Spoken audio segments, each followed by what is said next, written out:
ويني فيروس هذا العام وكل شيء مريض. اجيو نجيبوا له الكاو بهذا السيرو 100% خضراء واعشاب طبيعي صالح للناس الكبار والدراري الصغار، وما فيه لا بصله لا تومه لا سكينجبير. راه الدعوه ماشي في الكثره ولا انني نخلط بزاف ديال الاعشاب، الدعوه هو انني نعرف شنو نركب بالمواد الطبيعيه باش التآزر ديالهم يعطوني منفعه. السيرو نافع، يكون السعال هكاك ببلغم يعني بالميكوس هكاك مشخشخ، يكون السعال ناشف. السيرو كينقي الريه وخصو هاد المكونات باش نصايبو سهله وموجوده في كل كوزينه. الخضره ديالي كنديرها 4 ساعات بيكربونات الصوديوم مع الماء وكنقشرها.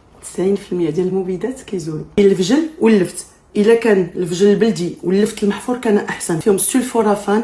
العائله الكرنبيه كتهرس هذاك البلغم وداك السعله اللي كتكون. الباربه كتقوي الدم. خيزو كيرمم الحلق.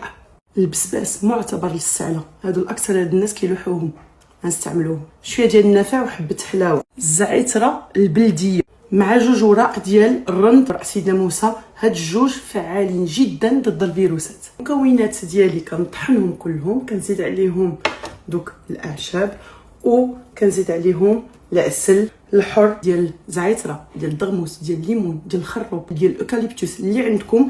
كنخلط مزيان، يمكن نزيد كاع شويه باش نغطي ونسد عليه ونخليه 24 ساعه برا في الكوزينه. كيعطيني السيرو هو اللي عم نشرب. كل مره دايزه في الكوزينه وانا كنحرك بحال هكا باش ديك البكتيريا تاكل السكريات وداك الشيء يطلع المنافع ديالو في العسل. نصفيوه ندخلوه للثلاجه يبقى معنا حتى الاسبوع، ولكن الاحسن نشربوه في 3 ايام. كنشربوا 3 ديال المعالق للناس الكبار و2 للدراري الصغار، ولا بدا معلقه تكون قبل من النوم. التداوي الطبيعي خصو غير الفهم والتركيبه الصحيحه.